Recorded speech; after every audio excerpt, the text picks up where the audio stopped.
સુરત શહેરમાં અસામાજિક તત્વોનો આતંક યથાવત છે। પાંડેસરા વિસ્તારમાં અસામાજિક તત્વો દ્વારા તોડફોડ કરવામાં આવી હતી। શ્રીરામનગર ખાતે પાર્ક કરાયેલી કેટલાક વાહનોના કાચ તોડી નુકસાન પહોંચાડવામાં આવ્યું હતું। 8 થી 10 વાહનોના કાચ તોડી નુકસાન કરનાર સામે પોલીસમાં જાણ કરાઈ હતી।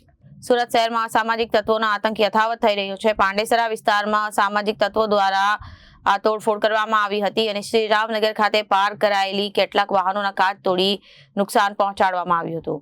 8 થી 10 વાહનોના કાચ તોડી નુકસાન કરનાર સામે પોલીસે જાણ કરાઈ હતી। 112 નંબર પર જાણ કરાતા પીસીઆર વાહન ઘટના સ્થળે પહોંચ્યું હતું અને સોસાયટીના લોકો એકત્રિત થઈ પાંડેસરા પોલીસ ખાતે ફરિયાદ કરવા પહોંચ્યા હતા। નિલેશભાઈ કાંતિલાલ પાટીલ છે। અહીંયા પ્લોટ નંબર 22 શ્રીરામનગરમાં મેં રહું છું અને રોજિંદા મુજબ એટલે સવારે નોકરી પરથી આવીને પછી ગાડી પાર્ક કરું છું।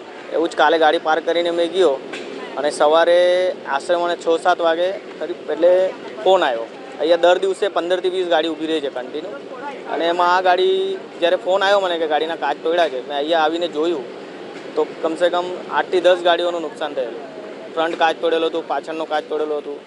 કોઈ તોડ્યો છે, કેમ તોડ્યો છે, શું કારણથી તોડ્યું છે એ તો ખબર નહીં, પણ હવે પોલીસ પછી આવ્યા પછી અમે જોઈ જે પરિસ્થિતિ પછી અમે પોલીસને ફરિયાદ કરી।